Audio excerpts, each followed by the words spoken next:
الحمد لله رب العالمين، والصلاة والسلام على سيد الأنبياء والمرسلين محمد وعلى آله وأصحابه أجمعين. قال الله تبارك وتعالى في القرآن الكريم: أعوذ بالله من الشيطان الرجيم، بسم الله الرحمن الرحيم.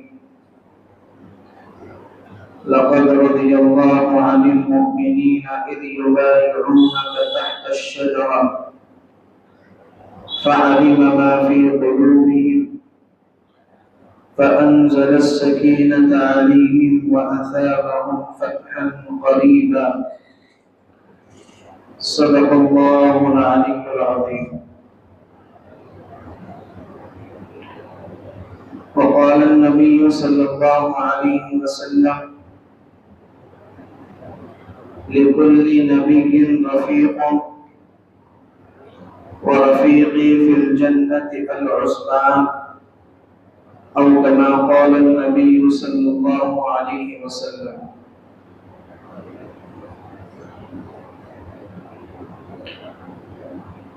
محترم بزرگوں اور عزیز ساتھیوں،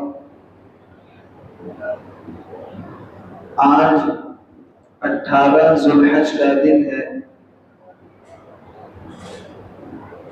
اور آج ہی کے دن خلیفہ سوم داماد رسول سیدنا حضرت عثمان غنی رضی اللہ عنہ کو باغیوں نے شہید کر دیا تھا۔ 18 ذوالحج یہ حضرت عثمان رضی اللہ عنہ کی شہادت کا دن ہے۔ آپ کا نام عثمان ہے اور لقب ذوالنورین ہے۔ ذوالنورین کا معنی ہے دو نور والا۔ آدم علیہ السلام سے لے کر قیامت تک کوئی انسان ایسا نہیں گزرا کہ جس کے نکاح میں کسی نبی کی 2 بیٹیاں ہوں سوائے حضرت عثمان رضی اللہ عنہ کہ آپ کے نکاح میں اللہ کے نبی علیہ السلام کی یکے بعد دیگرے 2 بیٹیاں ہیں۔ آپ کا پہلا نکاح ہوا حضرت رقیہ رضی اللہ عنہ سے، اور بدر والے دن ان کا انتقال ہو گیا، اور اسی وجہ سے حضرت عثمان رضی اللہ عنہ جنگ بدر میں شرکت نہیں کر پائے تھے۔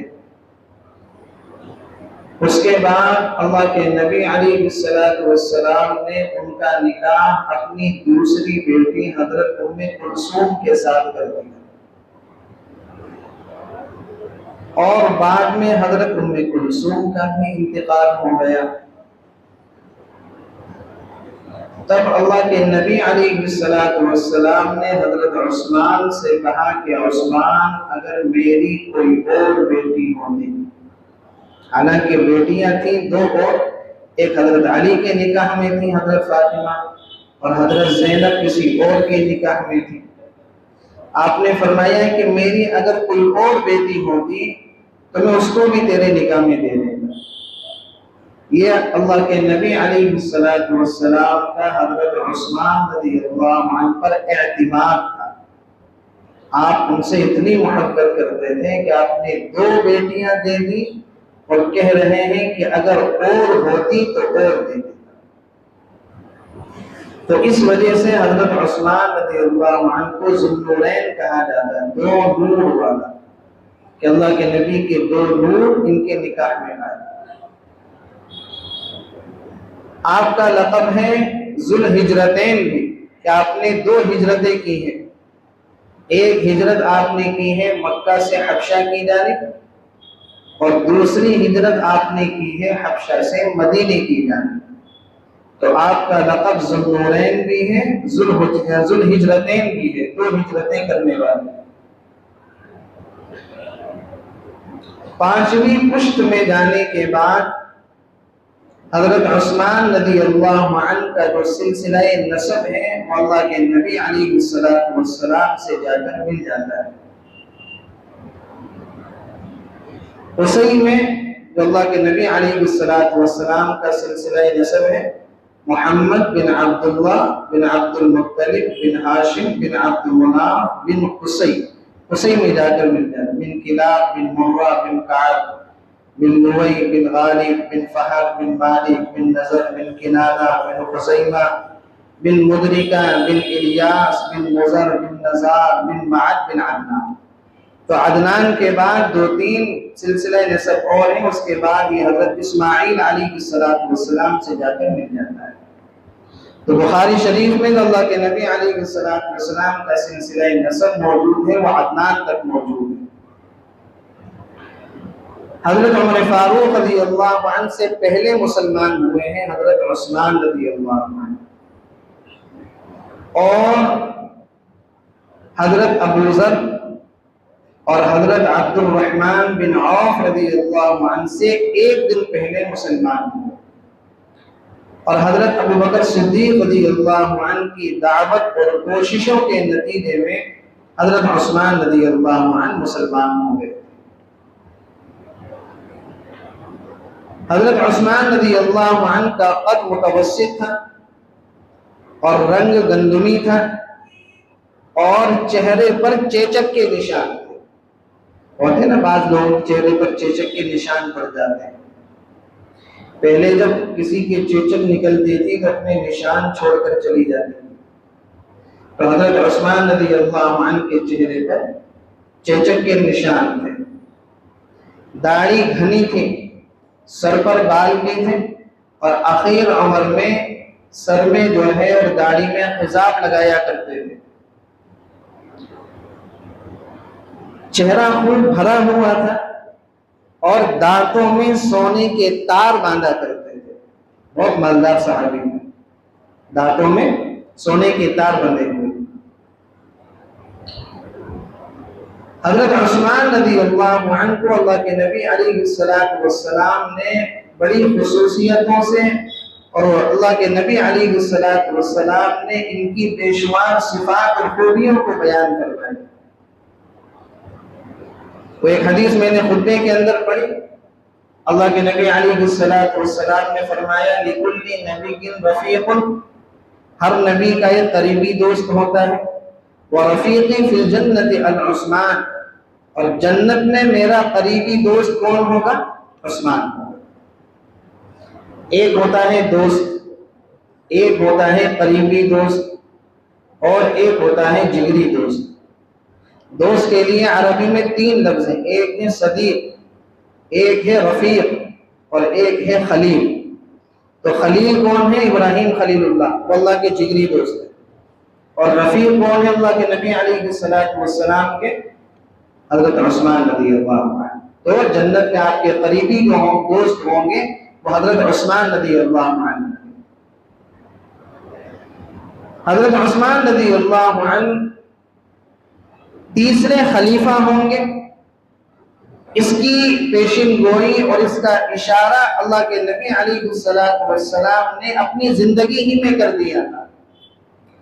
چنانچہ روایات کے اندر آتا ہے، حضرت عبداللہ ابن عمر رضی اللہ عنہ فرماتے ہیں کہ كنا فی زمن النبی صلی اللہ علیہ وسلم لا نعدل بأبی بکر احدا ثم عمر ثم عثمان ثم نترك اصحاب النبی صلی اللہ علیہ وسلم لا نفاضل بینہم، کہ ہم اللہ کے نبی کے زمانے میں حضرت ابو بکر صدیق رضی اللہ عنہ کے برابر کسی کو نہیں سمجھتے تھے۔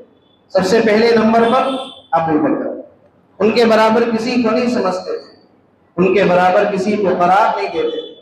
ثم عمر، پھر ان کے بعد حضرت عمر فاروق رضی اللہ عنہ کو، ثم عثمان، پھر ان کے بعد حضرت عثمان رضی اللہ عنہ کو، ثم نترک اصحاب النبی لا نفاضل بینہم، پھر اس کے بعد ہم اللہ کے نبی علیہ السلام کے صحابہ پر کوئی بحث نہیں کرتے تھے اور کسی کو دوسرے پر فضیلت نہیں دیتے تھے۔ تو سب سے پہلی فضیلت ابو بکر کے لیے، اس کے بعد حضرت عمر کے لیے، اور اس کے بعد حضرت عثمان کے لیے۔ اور یہ اللہ کے نبی علیہ السلام کے زمانے میں ایسا ہوتا ہے۔ حضرت عثمان رضی اللہ عنہ شہید ہوں گے، اس کا اشارہ اللہ کے نبی علیہ السلام نے اپنی زندگی ہی میں فرما دیا تھا۔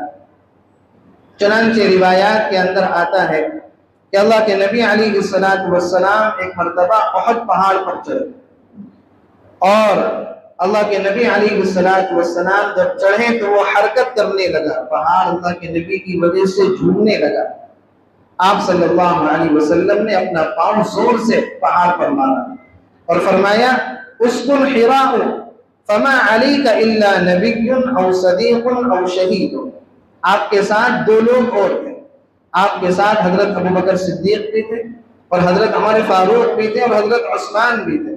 تو آپ صلی اللہ علیہ وسلم نے فرمایا کہ ٹھہر جا، تیرے اوپر ایک نبی ہے، ایک صدیق ہے، اور تیرے اوپر شہید بھی ہے۔ چنانچہ حضرت عمر بھی شہید ہوئے اور حضرت عثمان رضی اللہ عنہ بھی شہید ہوئے۔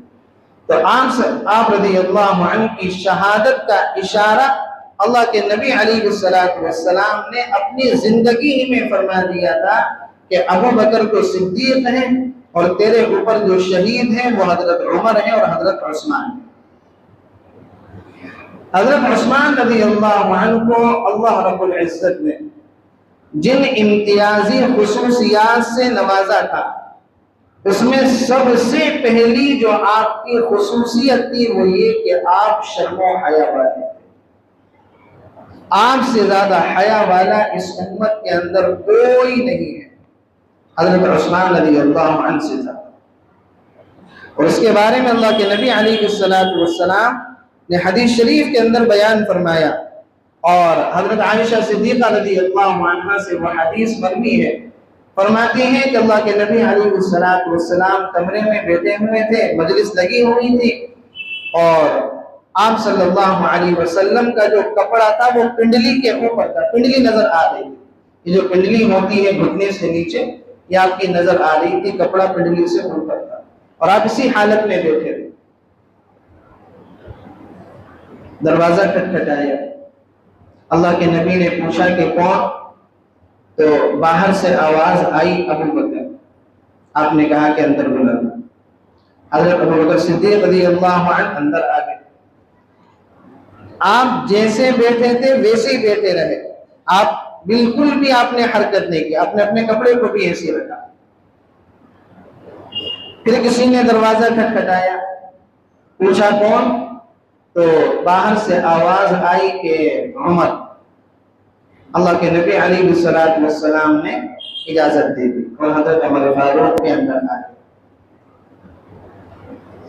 پھر تیسری مرتبہ کسی نے دروازہ کھٹکھٹایا تو حضرت عائشہ صدیقہ فرماتی ہے کہ پوچھا گیا کون؟ تو باہر سے آواز آئی عثمان۔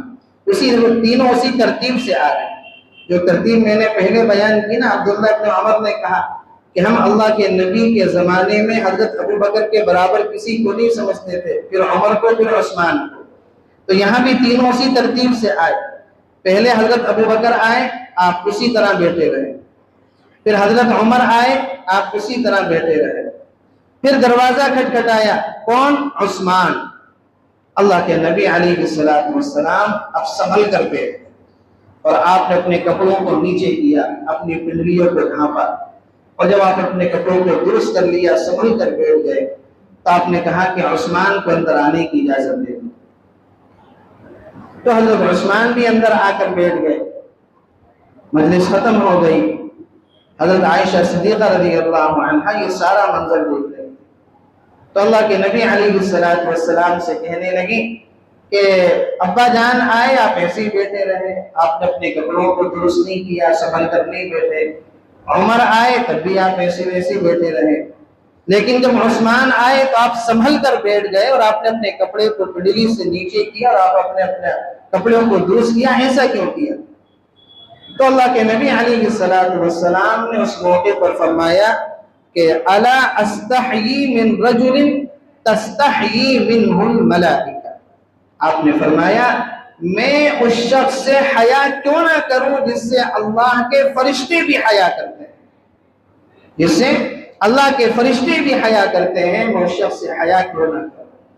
تو حضرت عثمان رضی اللہ عنہ کی سب سے امتیازی جو خصوصیت تھی وہ یہ تھی کہ حضرت عثمان رضی اللہ عنہ سے زیادہ شرم و حیا والا کوئی نہیں تھا۔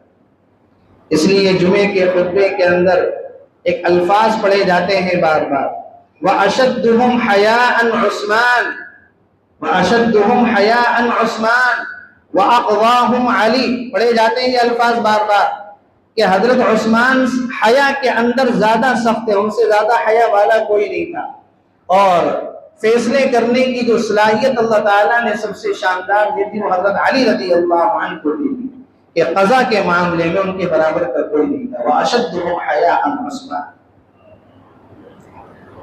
تو حضرت عثمان رضی اللہ عنہ اتنے شرم و حیا والے، اتنے شرم و حیا والے، اللہ کے نبی علیہ السلام بھی ان کا لحاظ کرتے تھے۔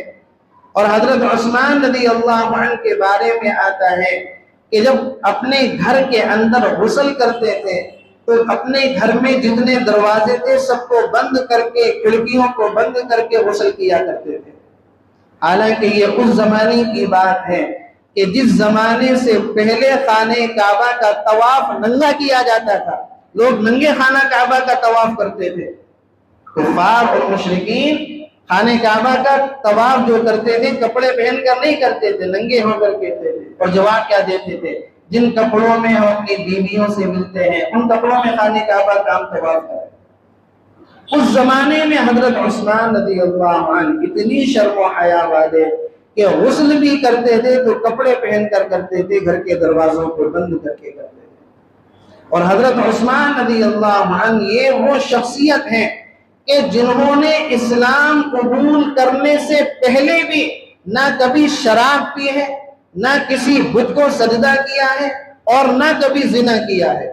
جس زمانے میں شراب پانی کی طرح پی جاتی تھی، جس زمانے میں بت پرستی بالکل عام تھی، خانہ کعبہ میں 360 بت رکھے ہوئے تھے، جس زمانے کے اندر زنا اتنا عام تھا کہ لوگ اپنی ماں سے نکاح کر لیا کرتے تھے، اپنی ماں کے ساتھ نکاح کر لیا کرتے تھے، جس معاشرے کے اندر کئی بیویاں رکھنے کا رواج تھا، وہ تو اسلام نے آ کے پابندی لگائی اور 4 پر سب کو ٹھہرایا ہے، ورنہ جاہلیت کے معاشرے کے اندر تو کوئی لمٹ نہیں تھی، کوئی حد نہیں تھی۔ اس زمانے میں بھی حضرت عثمان نے نہ زنا کیا، نہ شراب پی، نہ کسی بت کو سجدہ کیا۔ اسلام قبول کرنے سے پہلے ایسی خصوصیت والے تھے حضرت عثمان رضی اللہ عنہ۔ اور آج ہمارا معاشرہ کیا ہے کہ بے شرمی اور بے حیائی مسلم معاشرے کا ایک نشان بن چکی ہے، ایک پہچان بن چکی ہے مسلم معاشرے کی، بے حیائی اور بے شرمی۔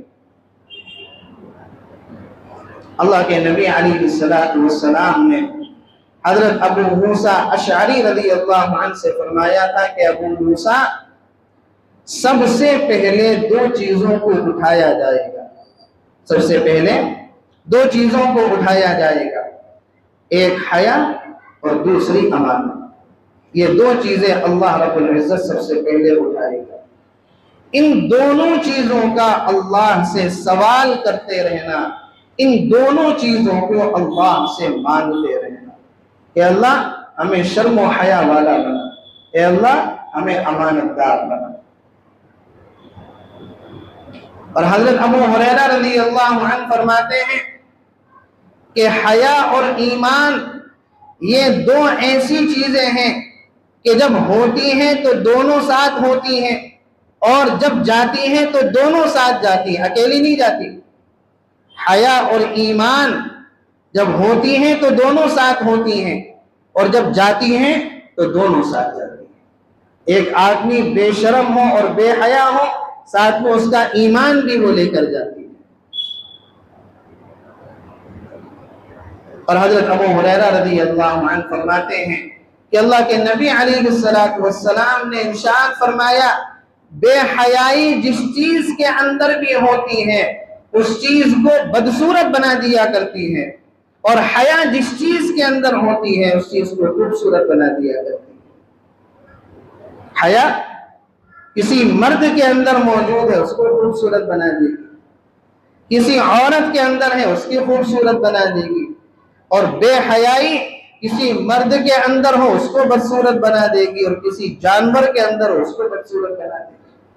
اس لیے سب سے بے حیائی والا جانور جو ہے خنزیر کہا جاتا ہے۔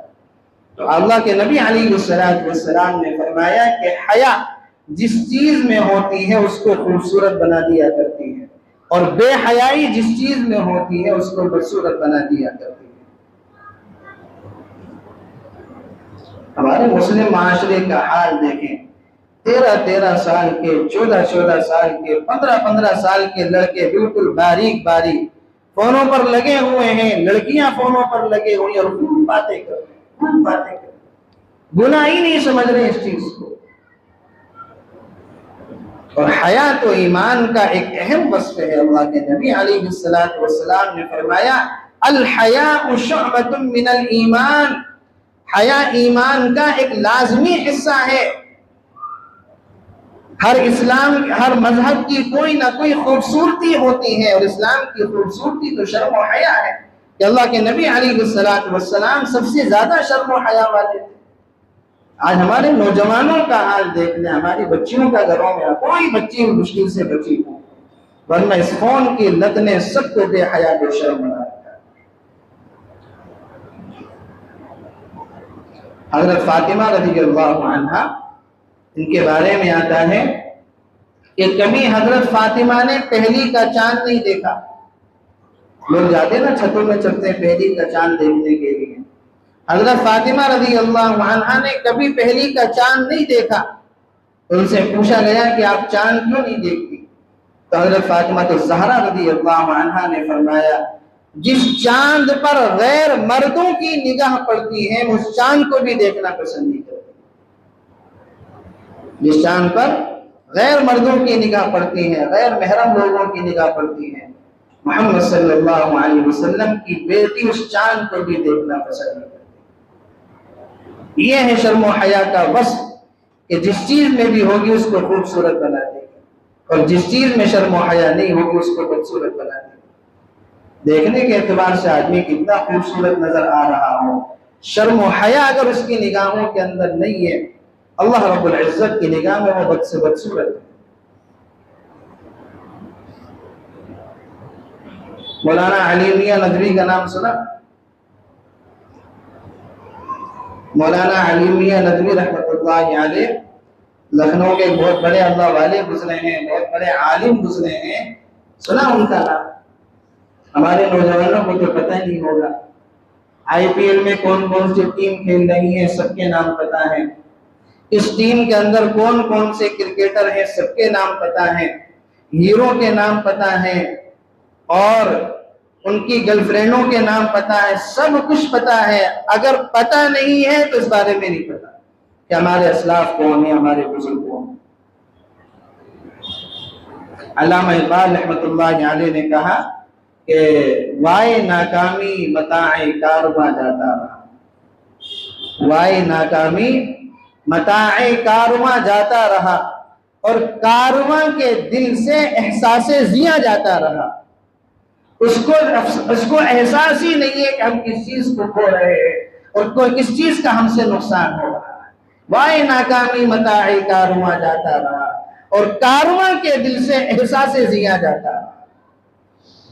مولانا علی میاں ندوی رحمۃ اللہ علیہ لکھنؤ کے بہت بڑے اللہ والے، عرب ممالک میں اللہ رب العزت نے ان کو بڑی عزت دی۔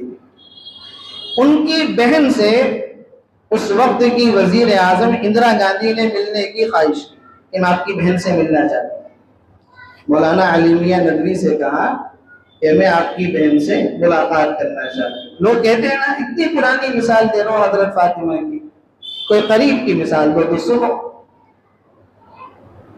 وزیر اعظم اندرا گاندھی نے کہا کہ میں تمہاری بہن سے ملاقات کرنا چاہتی ہوں، تو مولانا علی میاں ندوی نور اللہ مرقدہ نے اپنی بہن سے کہا کہ وزیر اعظم پرائم منسٹر اندرا گاندھی تم سے ملاقات کرنا چاہتی ہیں تاکہ مجھے ان سے ملاقات کا کوئی شوق نہیں۔ کہا کہ کیوں؟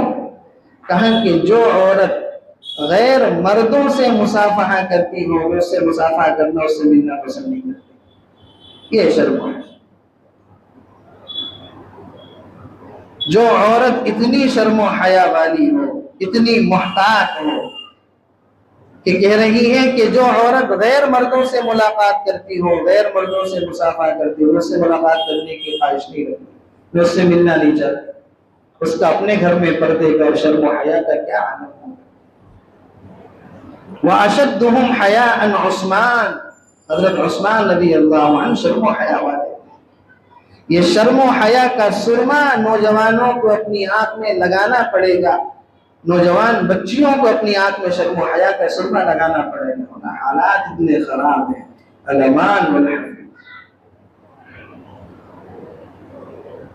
چھوٹی چھوٹی عمر کے بچے، شاید وہ بالغ میں بھی صحیح سے نہ ہوئے ہوں، سب فونوں پہ لگے ہوئے، سب باتیں کرنے، خوب باتیں لڑکوں سے لڑکیوں سے آپس میں خوب باتیں، گناہ ہی نہیں سمجھ رہے اس چیز کو۔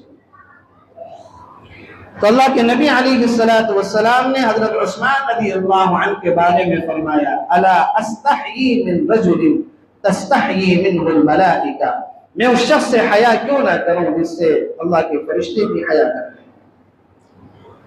اور حضرت عثمان رضی اللہ عنہ یہ وہ شخصیت ہیں جن کو کاتب وحی ہونے کا اعزاز حاصل ہے۔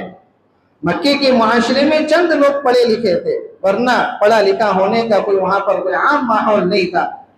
تو اس زمانے میں جو قرآن کریم نازل ہوتا تھا، اللہ کے نبی علیہ السلام نے جن صحابہ کرام کو قرآن کریم کے لکھنے کی ڈیوٹی دی تھی، ان میں حضرت عثمان رضی اللہ عنہ کا بھی نام تھا کہ حضرت عثمان رضی اللہ عنہ نے قرآن کریم کو اپنے ہاتھ سے لکھا ہے اور کاتب وحی ہونے کی ان کو سعادت حاصل ہے۔ اور سورہ حجرات سے لے کر سورہ ناس تک کی جو سورتیں ہیں وہ حضرت عثمان رضی اللہ عنہ نے لکھی ہیں۔ وہ واقعہ میں انشاءاللہ آگے بتاؤں۔ حضرت عثمان رضی اللہ عنہ کی سب سے پہلی امتیازی صفت کیا تھی کہ اللہ نے ان کو شرم و حیا والا بنایا، اور اسی وجہ سے اللہ کے نبی علیہ السلام ان کی بڑی عزت کیا کرتے ہیں۔ ایک موقع پر اللہ کے نبی علیہ السلام اپنی بیٹی کے گھر میں تشریف لے گئے، ام کلثوم کے، ان کی بیوی تھی نا، تو حضرت ام کلثوم رضی اللہ عنہا حضرت عثمان کے بالوں میں کنگھی کر رہی تھی، تو حضرت عثمان کسی کام سے باہر چلے گئے۔ تو اللہ کے نبی نے حضرت ام کلثوم سے پوچھا کہ تمہارا عثمان کے ساتھ کیا معاملہ ہے؟ تو حضرت ام کلثوم نے کہا کہ میں تو ان کا بڑا خیال رکھتی ہوں۔ آپ صلی اللہ علیہ وسلم نے فرمایا عثمان کا خوب خیال رکھا کرو، اس لیے کہ میرے صحابہ میں، میرے اخلاق میں جو سب سے زیادہ مشابہ ہے وہ عثمان ہے، کہ میرے اخلاق اگر کسی کے اندر سب سے زیادہ مشابہت رکھتے ہیں تو وہ عثمان کے اندر مشابہت رکھتے ہیں۔ اللہ کے نبی علیہ السلام ان کی بڑی قدر فرمایا کرتے تھے۔ حضرت عثمان رضی اللہ عنہ کا دوسرا وصف تھا کہ آپ سخی بہت زیادہ تھے، سخاوت بہت کیا کرتے تھے۔ چنانچہ اللہ کے نبی علیہ السلام جب ہجرت کر کے مدینہ المنورہ تشریف لائے تو مدینے کے اندر پانی کا بڑا مسئلہ تھا، پانی کی بہت زیادہ قلت تھی۔ تو بئر روما ایک کنواں تھا، وہاں پر دوسرے لوگوں کا قبضہ تھا اور مسلمانوں کو پانی بڑی مشکل سے ملنا تھا۔ اللہ کے نبی علیہ السلام نے اعلان فرمایا کہ جو مسلمانوں کے لیے پانی کا انتظام کرے گا اس کے لیے جنت کی بشارت ہے، اللہ رب العزت اس کو جنت عطا کرے گا۔ حضرت عثمان رضی اللہ عنہ نے بئر روما خریدا اور خریدنے کے بعد مسلمانوں کے لیے عام وقف کر دیا۔ اس بشارت کی وجہ سے حضرت عثمان رضی اللہ عنہ جنتی ہیں، اور اللہ کے نبی علیہ السلام نے فرمایا کہ اللہ اس کے سارے گناہوں کو بخش دے گا۔ اللہ کے نبی علیہ السلام نے تبوک کے موقع پر اعلان فرمایا کہ اللہ کے راستے میں خرچ کرو، تو آپ نے مشہور واقعہ سنا ہوگا کہ حضرت ابوبکر صدیق رضی اللہ عنہ نے گھر میں جھاڑو لگا دی، سارے ہی لے کر آ گئے۔ حضرت عمر فاروق رضی اللہ عنہ اپنا آدھا مال لے کر آ گئے۔ حضرت عثمان غنی رضی اللہ عنہ 900